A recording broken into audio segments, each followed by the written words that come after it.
Welcome back, guys, to the Self Selecting Podcast. I'm your host, Corey Hagman, and today we have none other than Liv Roth here with us today. Howdy, howdy. I want to say live in studio, but that is just incorrect. Virtually in studio. Do you do anything live in studio?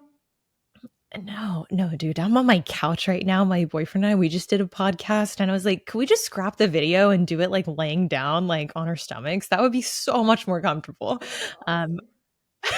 Soon, maybe a studio down the road, but yeah, For now, your she's couch. expensive. Yeah, no, the couch for now. For listeners who are not familiar with you yet, could you tell us who you are, what you do? I'm Liv, Olivia, Liv for short. Liv Roth, Liv Labrada, however you want to put a label on me. I am a retired figure pro, so retired professional bodybuilder, as I like to say. And yeah, I guess retired as of 2.5 years ago, I would say. So I'd say I've been actively losing muscle since then. So I spent I got into figure. I was always in figure from the start, and I never veered from it. Um, and when I got into figure, I was honestly the same weight that I am at now, being like 120, 125. And I just full sent growing some damn muscles. I When it comes to bodybuilding, I feel like a lot of girls like idolize the stage and like idolize like the glam and the glitz and like the suit. And I just like to this day I can't figure it out. I'm like, I am blood, sweat, tears, and like I don't want to I don't want to do my makeup. Like I want to stand on stage and just, but I don't want to be a women's bodybuilder. So there's levels to this. um, Totally. but yeah, I guess I spent a bunch of years putting on tissue. Got up to 160 and 5'1" for reference. And I mean, loved putting on muscle, love the process, love the concept of it. I think it's beautiful. But obviously I'm not actively building for a bodybuilding aspect at this point in my life. So fast forward 2, 3 years, who knows what this timeline actually looks like. But I'm small at this point. I'm smaller, bigger than the average, still small. But I've kind of put this new focus of growing my glutes. I love bodybuilding, and I got to a point where I fucking hated bodybuilding, like everything about it. And now I'm kind of like, okay, well, I can just fucking grow huge glutes, and that's what I'm gonna do. So I kind of have found my like love for this shit again. Well, just like who doesn't want a bigger butt, right? When it all comes down to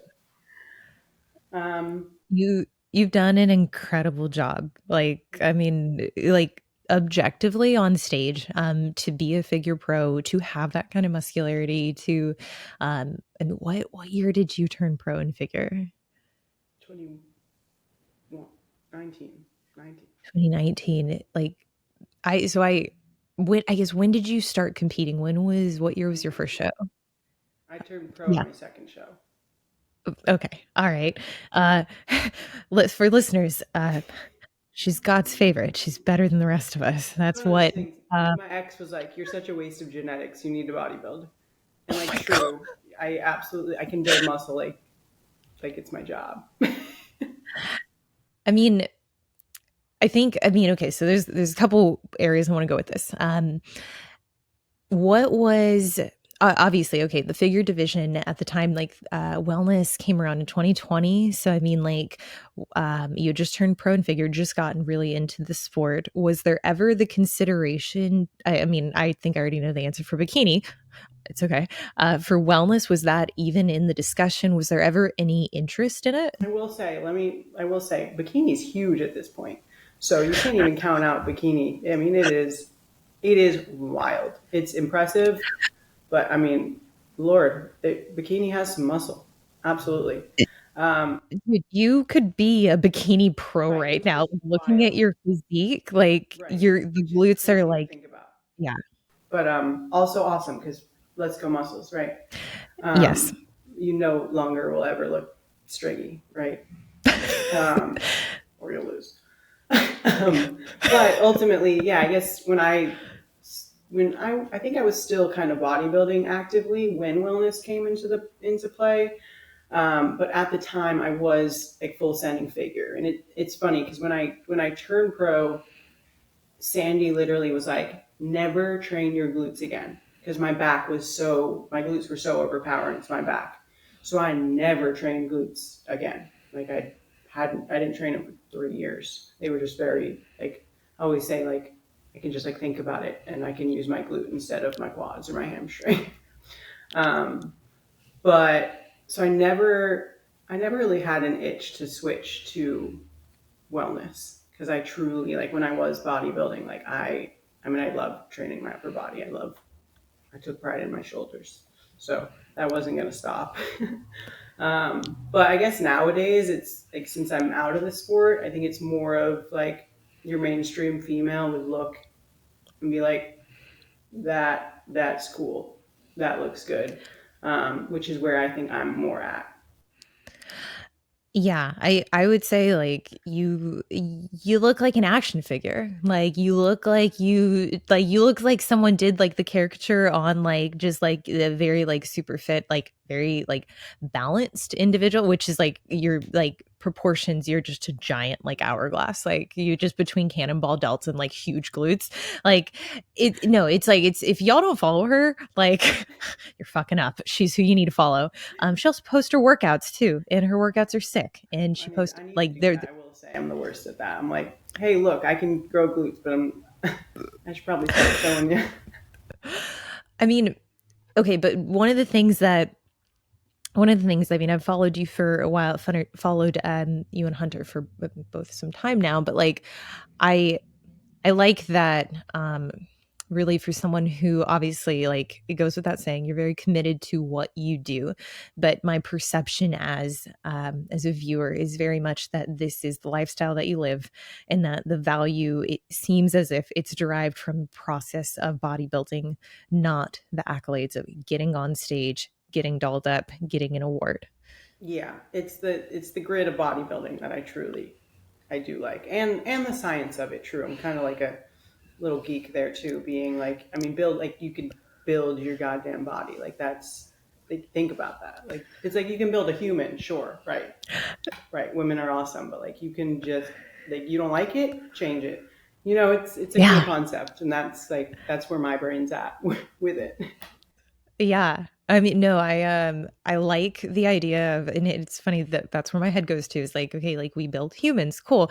But if you're not there, I'm not there in my life. I don't know if you're there in your life, but I'm like, okay, this wasn't there. This tissue wasn't there and now it is. I'm like, And I did now, that. I yes, did like that. I made I did this. that. like um I think it's really cool to see your transformation.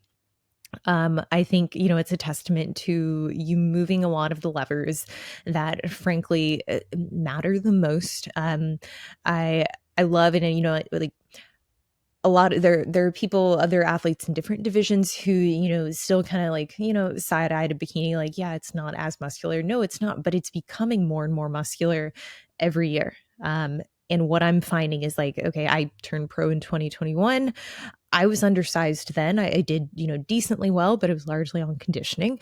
Now I'm like, if I were to compete, even being bigger, I would get eaten alive. Like I'm not as dense as the top pros right No, now, or believe even me, like mid range. it's beautiful again, but it's I mean, you know, every division is kind of just like I mean, figure ain't where it used to be. Wellness surely ain't where it started. I mean, it is slingshotting up. So I mean, yeah, if you don't as bikini, if you're not going for it, you're behind. Absolutely. Yeah, totally. Because also the work that has to go into it too. I feel like a lot of bikini girls, no offense, you can get to a certain point, sure, but you want this muscle to be bigger than everything else, you need to start working, right? Yeah, yeah. So the podcast I did with my boyfriend Jordan, so his expertise is in biomechanics, functional anatomy. He has been helping me tremendously with my training. And I mean, my outlook on training is very much like I don't want to do the busy work. I don't want to just be in the gym to say like I was in the gym for 2 hours and I did glutes.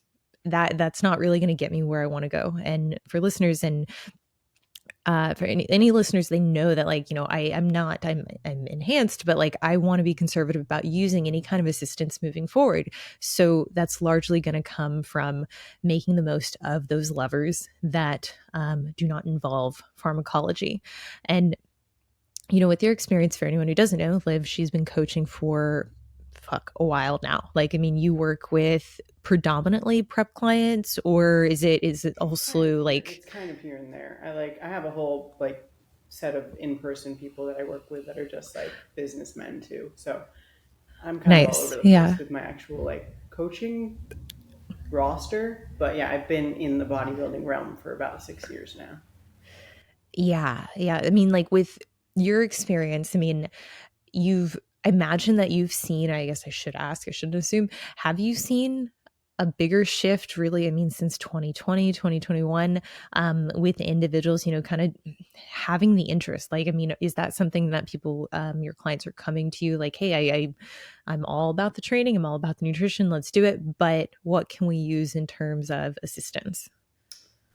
Um, it really depends on the client. And ultimately, like I'm the type of coach that it's like if you can't prove to me that you can't train the way I want you to train, you're not going to take PEDs. And if you can't prove to me that you can't be on this diet, then you're not going to take PEDs. And if the first thing you talk to me about is PEDs, I'm not going to put you on PEDs. So Yeah. I'm Yeah. like I'm a firm believer in like really nailing down your work. And true, then you add this much PEDs and holy shit. But until you get to that point where you're like all your X's and all your O's are perfect, I always tell people, I'm like, you're just damaging your internal health. Like, why not just like make it perfect and add this much and see this much happen versus, and then the damage internally is just, Well, right. And it's like, depending on the aspirations of the athlete, even if genetically they have the potential to go where they'd like to go, whether, and I mean, like, frankly, even at the highest level in bikini, I would say PEDs are indicated. I think that's going to be something that a lot of athletes are willing to do. So the level of competition is going to continue to grow.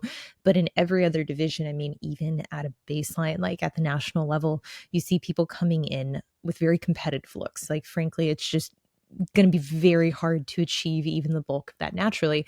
But it doesn't mean that there isn't some kind of foundation that you need to have before making that jump. And I think that's where um, a lot of individuals in my realm of like my demographic that I work with, a lot of them do think that the PEDs are the missing part. But what I find as a coach is I'm like, there's so much on the back end that's being mismanaged or not being attended to.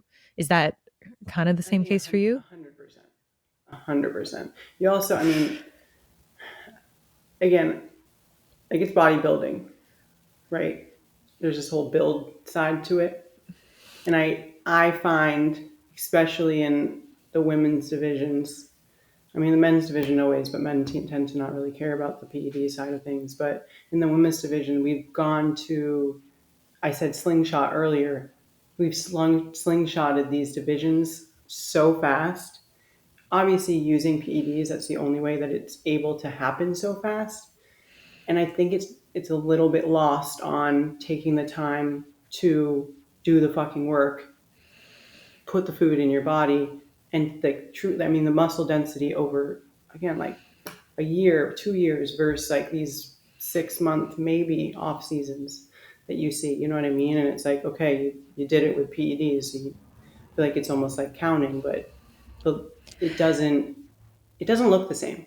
That's one thing. Like it doesn't look the same, and I feel like it you're getting away with it because you have the genetic freaks and it's working for some people, and then but it's also just it's lost on a lot of people, it's lost on a lot of coaches. It's like well, just tell them you take time and learn how to be a bodybuilder. You know what I mean? As a girl, like, not just a prep Yeah. bodybuilder, because that tends to be easier for a girl, and it's almost like cute. It's like an aesthetic these days. But Yeah. but this whole aspect of like just skipping. I mean, it's not skipping it, but speeding it up, not paying attention to what I think we would say the details that really matter when it comes to the building side of this sport. Because I mean, it's amazing what some of these women are doing in such a short amount of time, but it also just scares the living shit out of me. Same, same. I knew that I knew that there was like misuse of PEDs, and honestly, at the time when I started taking more of an interest in understanding like pharmacology as a whole, I thought it was limited to the prep, like the prep drugs, the ones that are going to help someone get a little bit leaner. I'm like, okay, that's where all the secrets are. That's where the missing link is for me. And then I realized I'm like, whoa, like no, the anabolics, that's really where I'm seeing the most misuse.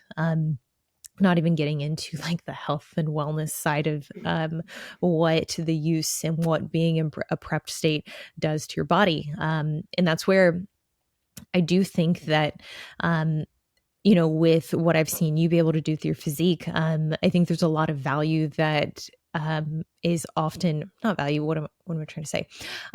There's a lot of very fundamental components that are being missed. And I mean, like we've kind of already alluded to some of them, but like the nutrition, the training, the time off, I would say like those are the three. Like if I just had to create like a little fucking carousel for Instagram and be like, those are the three things that I see that people are often skipping over. So when you talk about like time off for a competitor, whether that be for yourself or for, I guess not even competitor, just an athlete you're working with who wants to grow, what does that look like in terms of duration? Like someone comes to you, they're like, hey, I want to put on 10 pounds of tissue as a female. Maybe it's hyper specific to the glutes or the lower body, but just generally they say, I want this result. Is there a number? Is it like, is that going to be a 2-year process? Is that going to be a 3-year process? Or in your opinion, what does that look like in terms of duration? So I don't really, again, I don't really talk in those terms because again, with bodybuilding, like as a coach, I don't want you to start a prep without the necessary tissue to be competitive once that prep is over, right? Because if we don't like where we're at the end of off season, we're not going to rely on prep to put on the muscle, right? I think that also is super common right now. Um, so I mean, it depends, right? So if an athlete, let's say like you're coming right off of a show and you have an athlete that we're looking at making an improvement into another show, it really just kind of depends. And it depends on that person too. It's like, I'm going to take it by 6 months, see where your growth is at. It's like, if we get that growth, cool. If not, then we're going to keep, we're going to keep moving. It's not even a question of like, oh, that was good enough. It's like, I want us both to be on the same page of like, okay, I filled in that gap. I filled in these gaps. We're ready to do it. Um, so I feel like that might be different too. Like, I'm not going to promise you that you're going to put on anything. I'm going to teach you how to work hard and hopefully something will show up. But I feel like I almost like kind of steer clear of like, yeah, okay, that'll take you 10 months. Like, cause I don't know. Like everybody's genetics is different. Everybody's body is different. Everybody's work ethic is different. Um, so I don't think like, I think it's more along like person to person, time after time. But I feel like that should be how it is. Being every single person, I shouldn't be able to be like, you need a year off and we're good, we're perfect, right? It's no, we'll evaluate in a year, and if we filled in those gaps, then we'll bring it on down. But if we haven't, then we're going to fill in those gaps. I don't want to prep to prep. So I I like that. And I mean, I think it's a really honest answer. I think it's an answer most people don't want to hear is like, hey, if if you do exactly what I say, the best case scenario may be X months, but realistically, are you going to just be adherent and train immediately from the rip as hard as I need you to? And is there going to be nothing that happens in your life that debilitates this process? Also, are you a Realistically, no. Like bodybuilder or people, do you just want to step on stage? mm, You know, yeah. I think I vet that from the start as well. Like I get on the phone, we're talking. I know exactly like, you know, like we the personality, the intent, their why is very important. Like you kind of weed through the people who I feel like they just give themselves away. The people who just are less about like doing the actual work and more about the result and what they look like and the vanity of it rather than truly liking to get stronger in the gym and push themselves and just be a better person every single day for bodybuilding reasons, right? That's again, it's like I feel like that's another lost concept of this all. Well, yeah. I mean, like people, you hear oftentimes people will talk about the why. And I think, I mean, this might be a little shitty to say, but I think oftentimes the client or athletes know, like, I know the correct why. I know the why that the coach wants to hear. Oftentimes that isn't the why I see. Even if it's explicitly stated and it's not like a knock, it's not saying someone's doing that to be intentionally misleading or dishonest. It's just I think that's what they tell themselves. But if you like, I've had to do this with myself. If you dig someone into a corner and you're like, hey, like really, why the fuck are you doing this? Because if it's not for what you're describing, like to improve your body day to day, if that's what it was, then some of these pitfalls, some of these obstacles that are happening that keep steering you back to, well, I've been in off season 3 months. I want to get back on stage. Can we start prep? The show's coming up. It's like, okay, but if your why was really tethered to making the improvements and you know that we've been talking about this every single week, you know that like you're not where you need to be, it really wouldn't be that conversation around like, yeah, we're not doing the show in 3 months because like we're You're not nowhere ready. near where you need to And be. also, I mean, it Like you're makes not. me, yeah, it makes me cringe. Like, I mean, it's bodybuilding, right? You build and then you strip it back and you see exactly where you didn't build enough and you still go through with it and you get on stage. And that part hurts me. And I think that's why I like hard vet it first because I'm like, I don't want both of us to be like, man, if she only had fucking glutes, you know, like I don't want to get there. I want to know, you know, she built glutes. They're going to be there, right? Because I feel like first time people are like, will get to a point where they're like, oh, wait, like you're going to need to grow. Obviously, you're always going to need to grow. You need to just commit to what you're goddamn doing, right? And if you put in that work in your off season, you should be confident to put whatever you're putting up on stage, right? Yeah. And I think that's an area that like I early on, like after my first two shows, I was like, I'm I need more muscle objectively. Like I'm getting beat by girls who have more muscle even in fucking 2015. Like I was still undersized then. Also told, "Oh, your quads are too big. Chill there," which is hilarious now. I have negative quads, so it's like, okay. Um no, I swear it's all fat. It's so deceiving. It's none of it's muscle. Like it's just a facade. But honestly, I after my first two shows, I was like, I probably need to spend at least like minimally a year before I can say that I've made any kind of meaningful change in my physique. And that generally has been my mindset, I would say, up until when I turned pro. I did get back on stage sooner than I knew was going to be needed for me to put on that size. And that was largely just because I like where I was in life. I was like, I'm going to start nursing school. I'm not going to be on stage for another 3 years. I'd like to get a fresh season under my belt. But at the same time, that has to do with where I'm at in my own timeline, like outside of the sport. And I think if that was like, if there was one thing I could encourage athletes to do is really thinking about, okay, what do you want to happen on stage? Do you just want to be on stage? Do you want to be a recreational competitor, someone who just competes for the sake of getting on stage, getting dolled up, presenting your physique?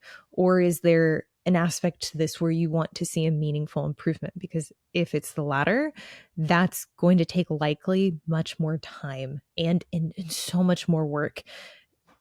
so much discomfort if you've never done it before.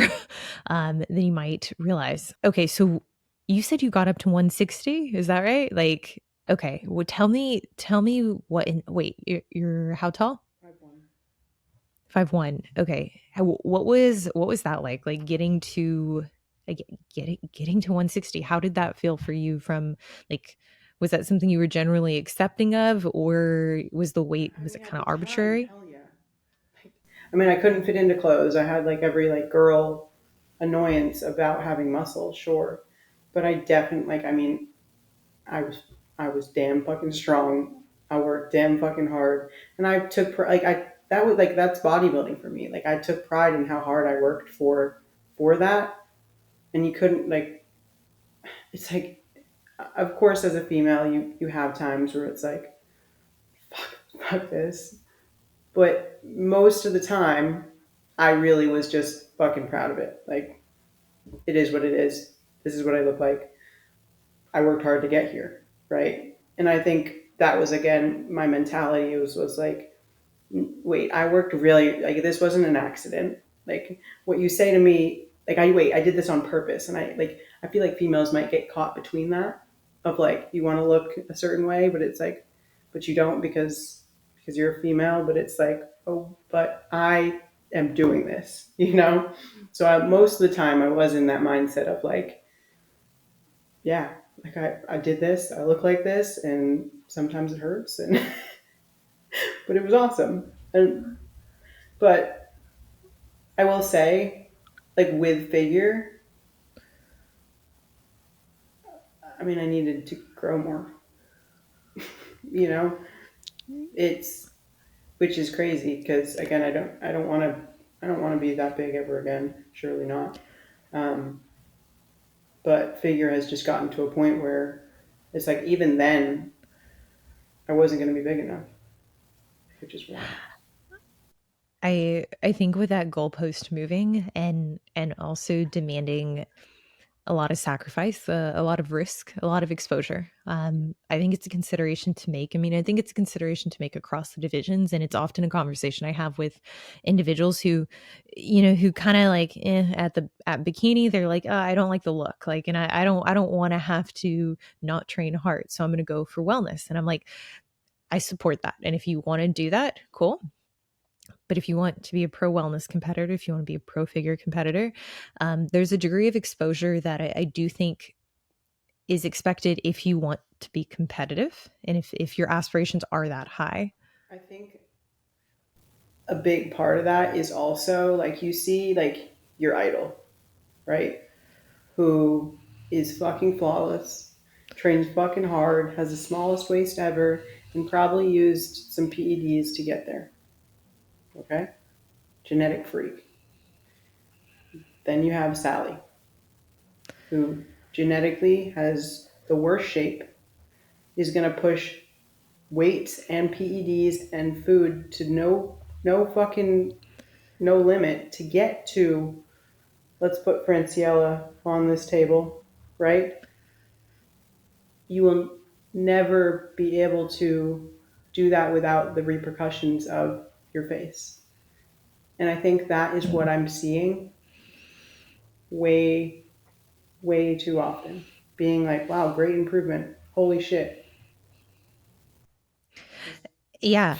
Yeah. This It's good if call her down, you're good. And it's like not a knock at those girls. Like I want it to be super clear.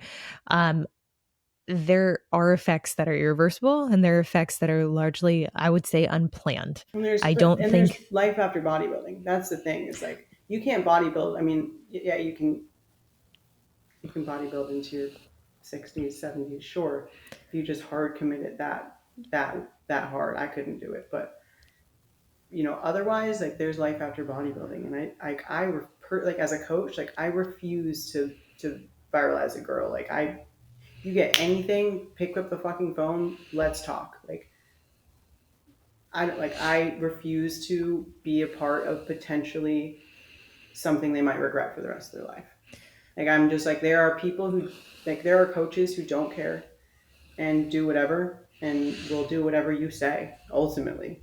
And I'm not that person. It just it scares the shit out of me.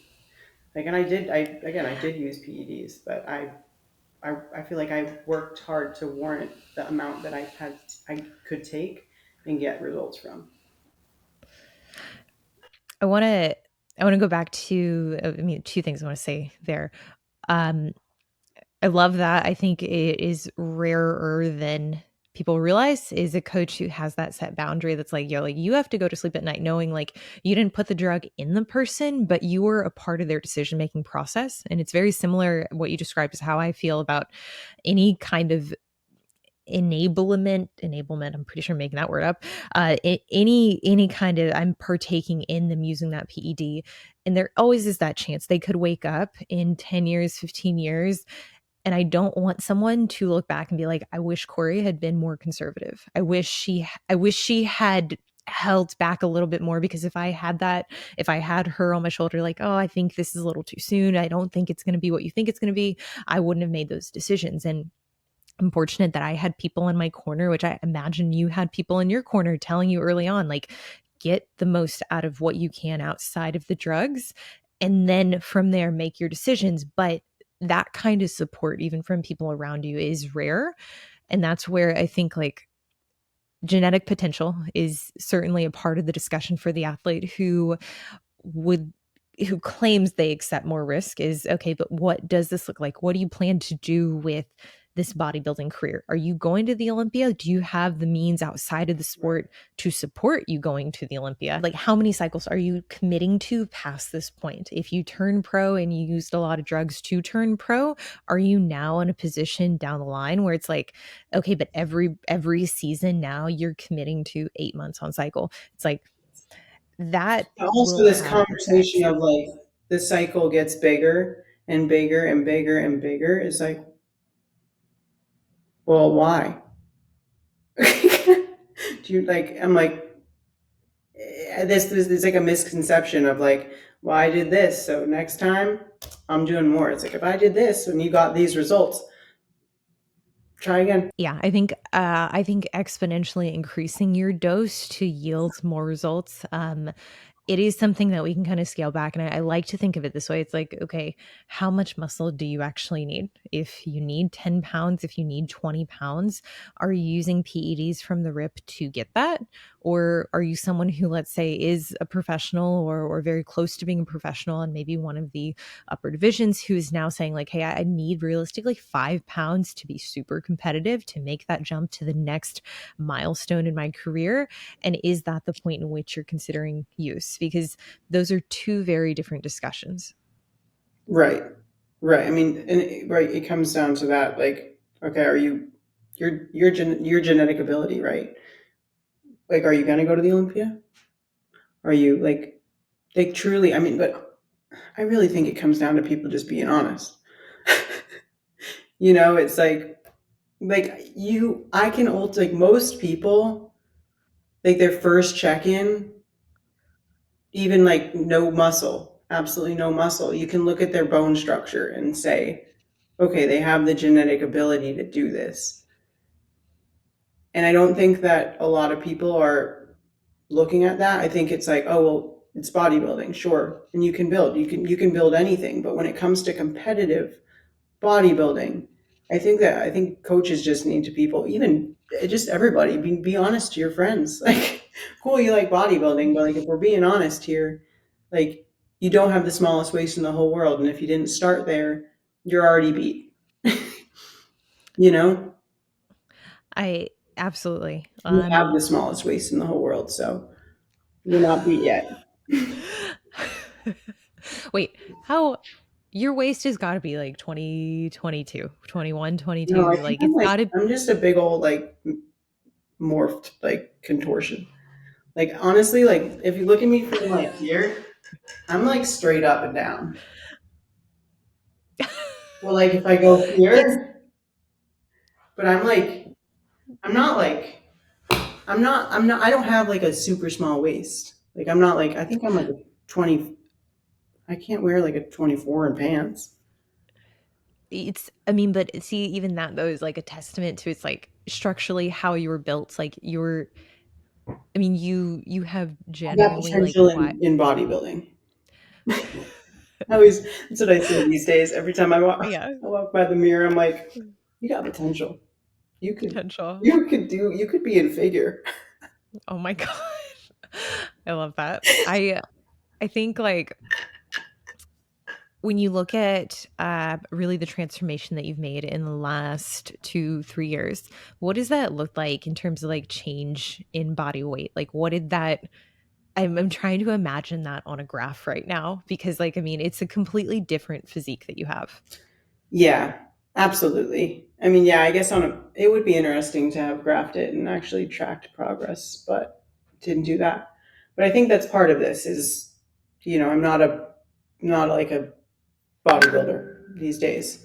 But I mean, once I started coming down, I feel like I stopped at like the 10 mark every time. Like, I mean, 160 down. Well, once like probably was probably in like the high 40s for a long time. And again, like as it really depended on where I was in life, where I was eating and training, because over the past couple of years, I've been through different things. So it's not like I linearly did this to myself, I will say. And I think that's a big part of my transition is, you know, through this whole thing, like as I've come down, like I've always been somebody's fucking life goal when it comes to bodybuilding. But for me, it's like I'm just losing muscle and losing muscle and losing muscle. And I feel like I was doing that and doing that and doing that until I was at like 135. And that's when I started like, okay, like I want better glutes, right? So I know what I need to do. I do this for a living, right? You just sometimes can't practice it. And that's when, I started adjusting my food, but I feel like I never ate enough for how hard I put into the gym.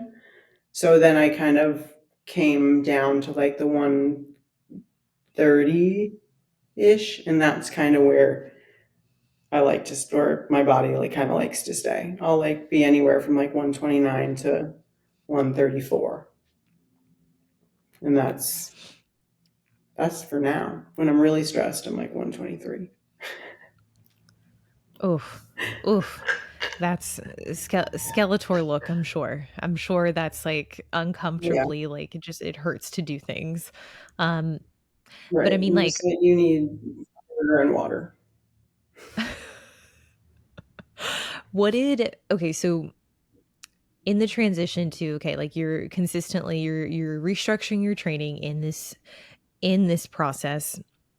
What did that look like in terms of building a lower body focused program? So I really stopped training upper body completely. And then when I would go to the gym initially, it would be like twice a week, and I would do that. Once I finally really took it seriously, I really went on this like recovery chasing glute rampage. Like, you train glutes, you need to fucking eat. Whatever you eat is going to your glutes. Cool. Wake up, can't train glutes. Next day, did I eat enough? If I ate enough, I might be able to train glutes a day and a half later. And that's what I'm chasing. Is chasing the recovery so fucking hard to get the most that I possibly can. And I think like I don't really like I can't even tell you I'm on like a set split. Like I train glutes if I can train glutes. Like that's my Mhm. split. I often, again, as a normal person, like not as bodybuilding focused, I shoot myself in the foot. And I think that's where the average American comes in, being you train and you don't eat. But if you kind of wrap your brain around it, you train, you want the fucking results. That's why I stepped foot in the gym, right? If I don't do this for myself outside of the gym, then I'm not going to do exactly what I wanted. And it just kind of started there. So from there, it's like, okay, how much volume can I handle? how much, you know. And if it's like, okay, my glutes are sore, then I'll train hamstrings. But hamstrings are like my worst. They've always been. I avoid them still. It's amazing. No, I mean, like you've added a ton of tissue, like by far to glutes, quads. I mean, it looks like hamstrings, but like predominantly the glutes and quads. Yeah. But I love that you've emphasized like the importance of recovery because I think um like in lieu of intensity you'll see these programs, these splits that are given to both bikini wellness competitors who's just like, yeah, we're training lower 3-4 times a week, but you begin to parse out like the actual programming and you're like, okay, this is a ton of isolation This is work. 10 in 3 days. Yeah. Yeah. I mean, what so okay, like I know because I've gone pretty far back on your Instagram feed. Like your workouts are not band work. They're not clamshells. Like they're not like just three-way kickbacks. Like I mean, you're doing hard shit. You're lifting. I swear to God, I saw that on someone's Instagram yesterday. I was like, kill me. Like this can't be. Reinventing the wheel every step of the way. So it looks like to me, like it looks like you put a lot of emphasis on hinging, on vertically loaded squat patterns, right? And Um, tempo. yes, I think my favorite thing ever is gonna be leg pressing. I think when it comes to like, especially when like if motivation is shitty, I'm like, well, I'll just leg press today, and that's it. Like I'll do 2 feet, 1 foot together, wide, not.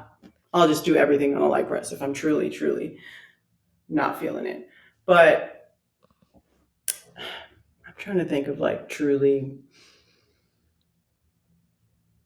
how I go about it, because I think again I focus a shit ton on recovery, and that's like you can't train glutes the way you need to if your lower back is not taken care of. So it's like I'd say yes, vertical. Like I love a good Smith squat, but not everybody can truly do that, and not everybody can truly put it in your glutes. So I think Mm. like my huge thing is like don't do anything that you don't feel. Like period. Like if you're not feeling it, move on to something else. Like because everybody's different, right? I do have great mind muscle connection. I could use my glutes on a leg extension. I think that's the best.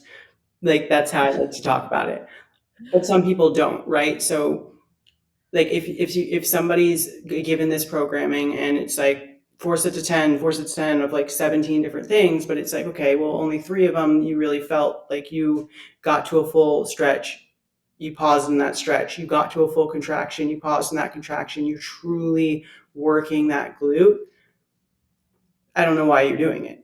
And I think that's again programming per person. It's like if you like everything that I do, like even some days I'll have a exercise on there that it's just I'm not feeling 100%. It's like, okay, well, what else can I do, because I'm not going to waste my energy on this. If it's just more lower back or it's more hamstring, then that's not my goal. I think it's really like the junk volume and the clamshells and this and that. It might get you to like think about your glutes, and I think that would be the key. Would be like turning them on. You can't turn on a fucking muscle, but figure out how to connect your brain to that muscle so that you're able to truly like, okay, shit, like that was a hard contraction. Know what it feels like.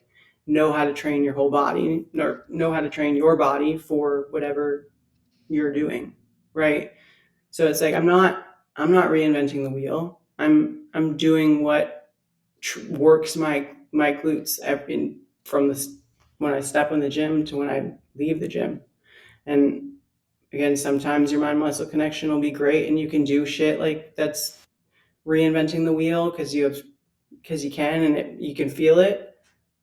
But if you can't, then I'm just bring it back to the basics, figure out how to feel your glute, and drive mechanical failure from that point. And I also like to say that Like I like to get people to be able to fail on a single leg hip thrust with no weight at 8. You do that, you'll grow some glutes. You just slow it down and think about it.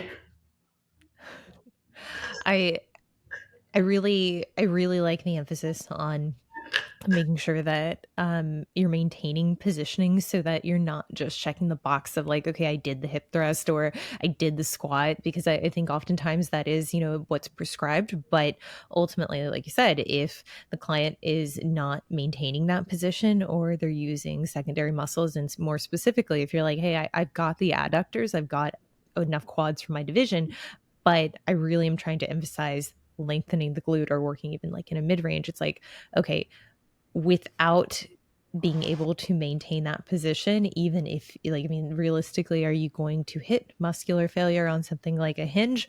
Probably not, because your core is going to fail well before your glutes do, particularly if you're training at such a high frequency where you're hitting glutes in multiple facets multiple times a week. But I think you also brought up an interesting point too, is having those days where maybe loadability isn't necessarily the primary intention. Maybe you're doing a lot of movements that are externally braced. So something like a leg press, like you can get on that.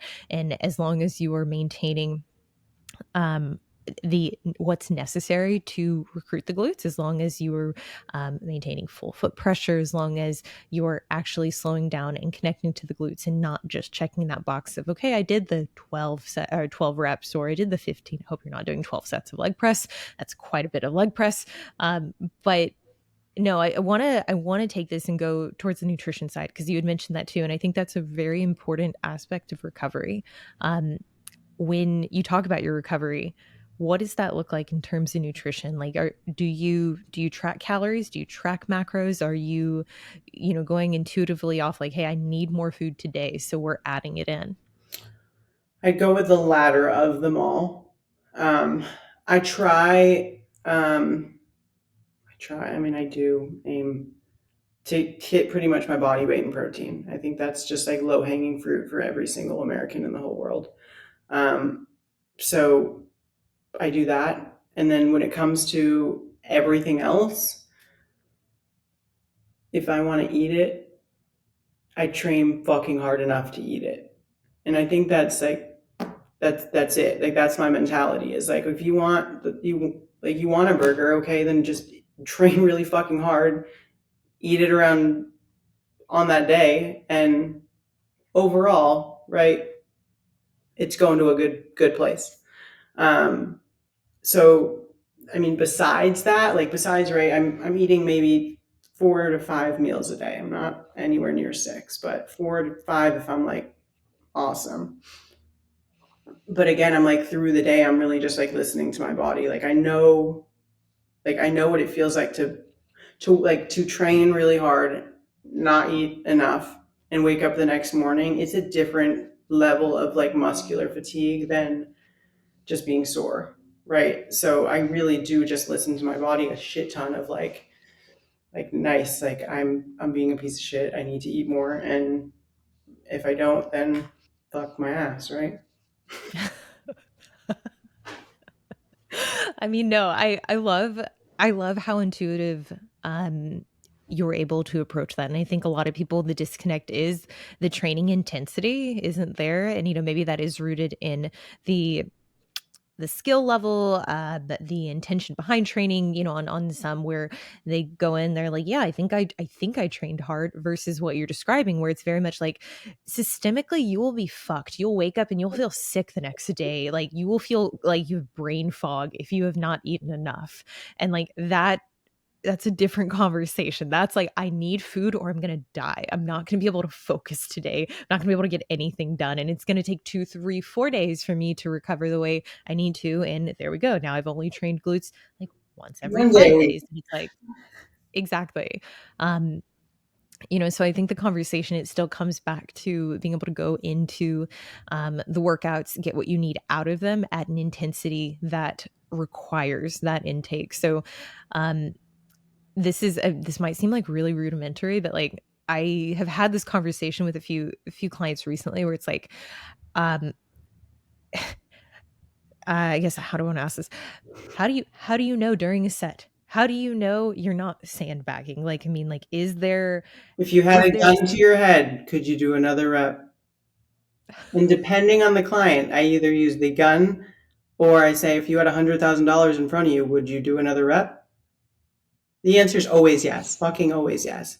It'll always be yes, but it really does click for some people. Like, oh, I get it. Or I'm like, I'm a use your breath type person. So I'm like on that, hard rep, drive your exhale, finish the fucking rep. Take another inhale. Can you breathe out another rep? Just simple questions. But it it's more. no, I think I can guilt it. no, no, I, my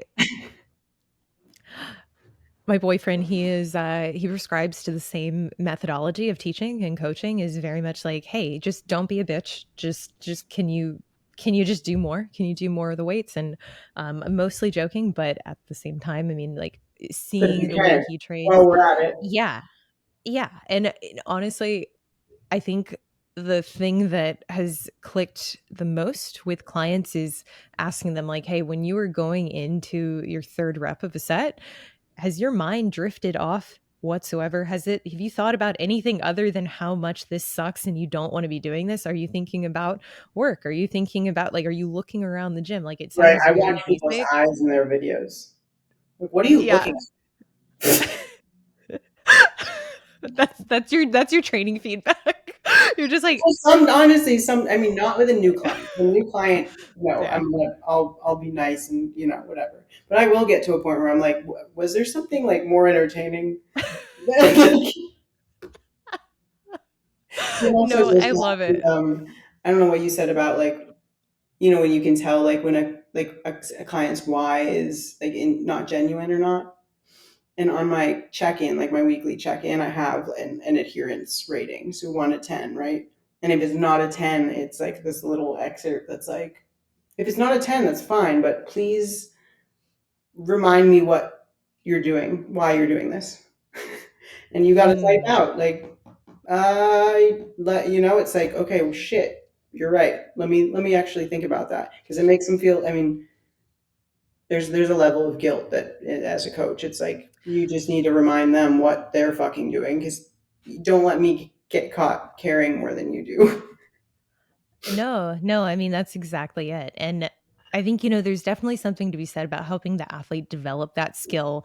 If, motivation starts to slip, if adherence starts to slip, you're the first coach I've heard who does the adherence scale also. This is something I've done where I'm like, hey, like, it doesn't even encompass like scale of 1 to 5. 2 and 3 are still adherent, but you wanted to fuck off your diet. And like, I get it. Like, but if that starts to be persistent, if that starts to be something that we're seeing repeatedly, then I kind of know, I'm like, okay, something needs to be addressed. Like, there is a lack of motivation dwindling, whether it's physiologically or psychologically. And if it's psychologically, what changed? What changed from the start of the program? But ultimately, like, there are cases where it's absolutely, I think it's more appropriate. Like, I have those clients who are type A who I'm like, it's not beneficial for me to be a dick to you. Like, it's not going to yield what we're aiming for. Right, And I think it's important, for sure, recognizing that. But then there are the clients who are like, hey, I'm paying you to not sugarcoat it. Like, right, I can talk myself out of this. That's what I've been doing thus far. I've done with other coaches because I've had to. I'm paying you to find these holes in my programming, in my development as an athlete, and to help me fix those. And sometimes that does take, I don't even want to call it tough love, because that gets such a bad rap. It's like, right, I'm I want to help keep you accountable. And it sounds like you do this with your clients. It's like, you hired me to get you to this destination. And right now that includes me reminding you, like, you wanted to get here. I think you're right. forgetting that that's where we're headed. I'm just here on with my fingers. Like, you wanted to lift things. I'm just a keyboard I'm warrior. just a I'm just keyboard. here just That's why I always laugh me. when people are like, "Thank you so much." Like, I'm like, I literally was here on my like barely lifted a finger. Really. I lifted these 8 fingers basically. That's Yeah, all I you did. did the Like, grunt work of everything. Um, um but yeah, so what Okay, we're almost to the end of the year. How big are your glutes gonna get? How are you just are you just gonna shit on the rest of us and be like, yeah, we're just gonna keep going till they're like something ridiculous like I mean, that's, 45? I mean, well, the only thing that's going to limit me is if they start pulling and fuck my knees up. I think that's like, that's my issue is like, I mean, I'm going to keep doing what I'm doing. I'm having fun doing it.